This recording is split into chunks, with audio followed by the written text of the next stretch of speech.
చేతిలో సామాజిక అస్త్రం నెంబర్ 1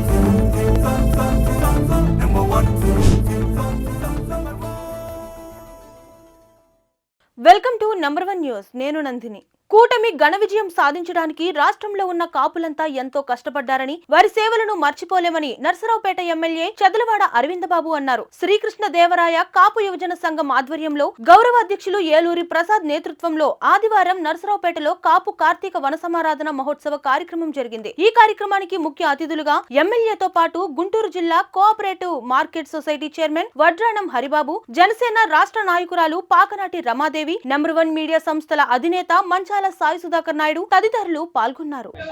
ఇవాళ నర్సరావుపేట పట్టణంలో కాపు యువత తరపున కార్తీక మాస వనభోజనాలకు ఏర్పాటు చేయడం జరిగింది సత్తెనపల్లి రోడ్లో. మరి దీని అందరికీ కూడా మరి ఏలూరు ప్రసాద్ గారు కాపు మరి యువకులందరూ కూడా ఈ కార్యక్రమాన్ని ఘనంగా ఏర్పాటు చేయడం జరిగింది. దీనికి ముఖ్య అతిథిగా వడ్రాణ హరిబాబు గారు, అదేవిధంగా జనసేన మరి రాష్ట్ర నాయకురాలు మన పాకనాటి రమాదేవి గారు వీళ్ళందరూ కూడా రావడం జరిగింది. కాబట్టి వాళ్ళందరూ కూడా శుభాకాంక్షలు తెలియజేస్తూ కాపు సోదరులందరూ కూడా ఉమ్మడి కూటమికి అండగా ఉన్నారు కాబట్టి అందరం కూడా కలిసిమెలిసి ఇదే విధంగా ప్రయాణం చేస్తామని చెప్పి మీడియా ముఖం మాట తీస్తున్నాం. అందరికీ నమస్కారం. ఈరోజు నరసరావుపేట పట్టణంలో కాపు కార్తీక వన సమారాధన ప్రసాద్ గారి ఆధ్వర్యంలో బ్రహ్మాండంగా జరిగింది. భవిష్యత్తులో కూడా ఇలాంటి కార్యక్రమాలు జరగాలి. అలాగే ఈ కూటమి ప్రభుత్వం గెలుపులో కాపులు ప్రముఖ పాత్ర పోషించారు.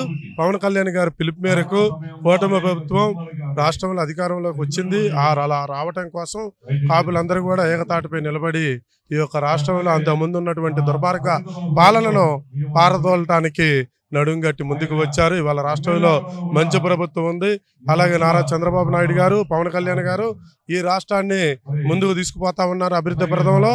అలాగే కాపులకి నేను ముఖ్యంగా చెప్పేది ఏంటంటే, కాపు సోదరులకి మీరు ప్రతి ఒక్క బిడ్డ కూడా చక్కగా చదువుకోండి. అలాగే చదువుకున్న పిల్లలు ఉద్యోగాలు వస్తే ఉద్యోగాలు చేసుకోండి, లేకపోతే వ్యాపారాలు చేసుకోండి. చక్కగా ఆర్థికంగా మీరు డెవలప్ అయిన తర్వాతే మీరు రాజకీయాలు అనేది ఆటోమేటిక్గా మీ దగ్గరికి వచ్చేస్తాయి. రాజకీయ చైతన్యం కూడా ప్రతి ఒక్కళ్ళలో ఉండాలని చెప్పేసి ఈ సందర్భంగా తెలియజేస్తా ఉన్నాను. ఇంతకుముందు గతంలో కూడా తెలుగుదేశం ప్రభుత్వంలో కాపు కార్పొరేషన్ ద్వారా నారా చంద్రబాబు నాయుడు గారు అనేక పథకాల ద్వారా 3,572 కోట్లు ఖర్చు పెట్టారు. ఇప్పుడు కూడా కాపులకు మేలు జరుగుతుంది ఈ కూటమి ప్రభుత్వంలో అని చెప్పేసి మీ అందరికి కూడా తెలియజేస్తా ఉన్నాను. కాపు యువత చైతన్యంతో ముందుకు వెళ్ళాలని చెప్పి ఈ సందర్భంగా నేను తెలియజేస్తూ అందరికీ ఈ కార్యక్రమాన్ని ఏర్పాటు చేసినటువంటి అందరికి కూడా ధన్యవాదాలు తెలియజేస్తా ఉన్నా. Thank you. నరసరావుపేట శ్రీకృష్ణదేవరాయ కాపు యువజన సంఘం ఆధ్వర్యంలో ప్రత్యేకించి నర్సరావుపేట నియోజకవర్గంలో కాపు యువత, పరిగెత్తేటువంటి కాపు యువ రక్తం కావాలి. రాబోయేటువంటి రోజుల్లో మరి స్టేట్లోనేమో పవన్ కళ్యాణ్ గారు కీలకమైన పాత్ర పోషిస్తే కాపు కులం మరి తెలుసు పెద్దన పాత్ర పోషించబట్టే ఈ రోజున కూటమి ప్రభుత్వం వచ్చింది. రాబోయే రోజుల్లో కూడా మనందరం శక్తివంతంగా పనిచేయాలి. నర్సరావుపేట కాపు యువత పిలిపించిన వెంటనే ఇన్ని వేల మంది, సుమారుగా 12,000 మంది అని చెప్పని ఇప్పటికి నాకు చెప్తున్న లెక్క. ఇది ఇంకా పెరిగే అవకాశం ఉంది. పరిగెత్తేటువంటి యువతతోటి సుశిక్షితులైన సైనికుల్లాగా పనిచేయబట్టి ఇంత పెద్ద కార్యక్రమం కూడా సాధ్యమైంది. పిలిచిన వెంటనే ప్రభాకర్ గారు ఆయన చాలా బిజీ షెడ్యూల్లో ఉన్నప్పటికీ మనకి టైం కేటాయించి కాపు యూత్ని ఉద్దేశించి ప్రసంగించినందుకు అందరికీ ధన్యవాదాలు తెలియజేసుకుంటాను.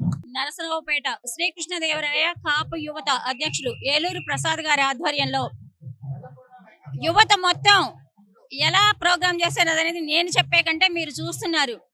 వేల మందితో ఒక ప్రోగ్రామ్ చేయడం అంటే అంత ఈజీ కాదండి. ఎంతో ప్రయాసాలు కోర్చి ఇంత గొప్పగా ఈ ప్రోగ్రామ్ని చేయడం అంటే చిన్న విషయం కాదు. ఈ ప్రోగ్రామ్ ఇంత సక్సెస్ అవడానికి కారణం ఖచ్చితంగా యువత. అలాగే ఆయన ఇప్పుడని కాదండి, అనేక సంవత్సరాల నుంచి ఒక డెడికేషన్తో, ఒక క్రమ పద్ధతితో ఈ ప్రోగ్రామ్ చేస్తున్నారు. ఈ ప్రోగ్రామ్ ఇన్ని వేల మందితో ఇలా జరగడానికి కారణం ఖచ్చితంగా ఒక హార్డ్ వర్క్. ఏలూరు ప్రసాద్ గారు అండ్ టీం చేసిన వర్క్ వల్లే ఈ రోజున ఇన్ని వేల మంది కూడా మీరు చూస్తారు. స్టాల్స్ దగ్గర మేము చాలా వెళ్తా ఉంటాం, అన్ని చోట్ల గందరగోళంగా ఉంటుంది. ఇక్కడ అలా ఉండదు. ఒక క్రమ పద్ధతిలో యువత గురించి చెప్తున్నా నేను, ఎంత డెడికేషన్ అనేది. వాళ్ళు స్టాల్స్ లో అనేక స్టాల్స్ ఏర్పాటు చేసి ఏ స్టాల్ కు ఆ స్టాల్ డివైడ్ చేస్తారు. ఎక్కడ తొక్కిసలాట, చిన్న ఇబ్బంది లేకుండా జరిగే ఏకైక ఒక గొప్ప కార్యక్రమం ఇది. ఇలాంటి కార్యక్రమాలు జరగడానికి కారణమైన అంటే కాపులు అంటేనే ఖచ్చితంగా క్రమ పద్ధతితో క్రమబద్ధీకరణగా పనులు చేస్తారు. దానికి నిదర్శనంగా ఈ నరసరావుపేట నుంచే మొదలైద్ది. నరసరావుపేటను అలా చూసుకోవాలి. ఎందుకంటే మనం ఈ గడ్డ మీద ఎంతో మంది పోరాట యోధులు జన్మించిన గడ్డ. అలాగింటే ఈ వారే ప్రసాద్ గారు కూడా తన దగ్గరికి ఏ అవసరమైన వచ్చిన వాళ్ళనైనా లేదు అనకుండా సహాయం చేస్తారు. అలాంటి వ్యక్తి ఇవాళ ఎంత డబ్బులు అవుతాయి, ఏమవుతుంది, నాకు అన్ని వస్తాయా రాదా అని ఆలోచించరు. ఆయన ఒక ప్రోగ్రామ్ చేశారంటే మనం మెనూ కూడా చూడొచ్చండి. నాకు ఇంకా తెలియదు కానీ నేను ఊహిస్తున్నా మెనూ కూడా అద్భుతంగా ఉంటుంది. చాలా గొప్ప గొప్ప పదార్థాలు ఉంటాయి. మనం అక్కడికి కూడా వెళ్ళి అవన్నీ కూడా చూద్దాం. ఈ ప్రోగ్రామ్ అరేంజ్ చేసిన ఈ కమిటీ వాళ్ళకి ప్రసాద్ గారికి మరొకసారి ధన్యవాదాలు తెలియజేసుకుంటూ థ్యాంక్ యూ. ఇక్కడ అద్భుతమైన ఇక్కడ వంటకాలు చూస్తాం. ఇక్కడ రకరకాల పోటీలు పెట్టారు. మన కాపుల గురించి హరిబాబు గారు చెప్పారు. నేను కొత్తగా చెప్పేది ఏం లేదు కాబట్టి ఒకే ఒకటి చివరిగా చెప్పేది ఏంటంటే మనందరం యూనిటీగా ఈ రాష్ట్ర వ్యాప్తంగా ఉంటే రాబోయే రోజుల్లో మనోడు సీఎం అయ్యేది డెఫినెట్ గా ఖాయం అని మీ అందరూ తెలియజేస్తాం. ఏమంటే అత్యంత కులం మంది 25% మనం ఉన్నాం. కానీ ఈసారి పవన్ కళ్యాణ్ గారి రూపంలో ఉప ముఖ్యమంత్రి పదవి వరించింది. ఇలాంటి వాళ్ళందరూ ఎమ్మెల్యేలు అయ్యారు. రాబోయే రోజుల్లో ముఖ్యమంత్రి కూడా మనం అవుతాం.